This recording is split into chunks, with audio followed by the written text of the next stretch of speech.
Reflections on love, hate, and modern society. I've been thinking a lot about why society feels so divided, why the manosphere resonates with so many, and why we're stuck in cycles of resentment. It comes down to how our brains work, how we chase feelings like love or hate, and how modern life amplifies the worst of it all. Here's my take. Our brains are wired to survive, not to thrive. About 20% of our body's energy goes to the brain, an organ that's always looking to save effort. The oldest part, the reptilian brain, is like a hard-coded program. Automatic, primal, and obsessed with spotting threats. It's why we're drawn to danger, problems, and red flags before anything else. This wiring makes hate a more unifying force than love. Hate is quick, visceral, and doesn't need much thought. Point at a common enemy, and people rally instantly. You see it in the manosphere. Videos about toxic women or broken society get way more views than ones about self-improvement. It's not because we're evil, it's biology. The prefrontal cortex, where reasoning and complex emotions live, is younger and slower. It takes effort to override the old program, and most don't bother. That's why I say love is selfish, not unifying. Love is us projecting our desires and expectations onto someone else, like a mirror for our ego.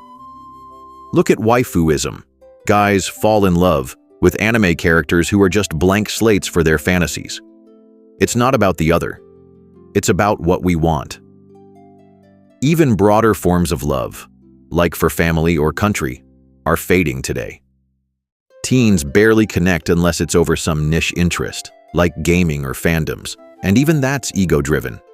Compassion, loyalty, patriotism, practically extinct. People live for themselves, holed up in their own worlds. The manosphere feeds on this disconnection, uniting guys through shared anger, but it risks trapping them in resentment. Hate hooks you, but it doesn't solve anything. This brings me to content creators, especially in the manosphere. Channels like Alexander Grace's get traction by highlighting problems, red flags, societal decline, because that's what our threat-obsessed brains latch onto. But too many stop there, leaving guys stuck in a loop of complaining. Self-development content, which takes more mental effort to absorb, gets ignored. It's why I appreciate Alexander's recent self-criticism. He's looking at his own work and asking, am I helping or just fueling anger? That's rare. Most female coaches, on the other hand, lean into grievance, teaching women to complain about men, to see them as trash, or to game relationships for the best deal. I don't trust most female content creators tackling men's issues. It often feels like a tactic to farm views. Sure, there are exceptions, but the trend is clear. Platforms reward outrage, not solutions. The fix? Hook people with the problem to grab their attention, then pivot to practical steps, fitness, mindset, skills.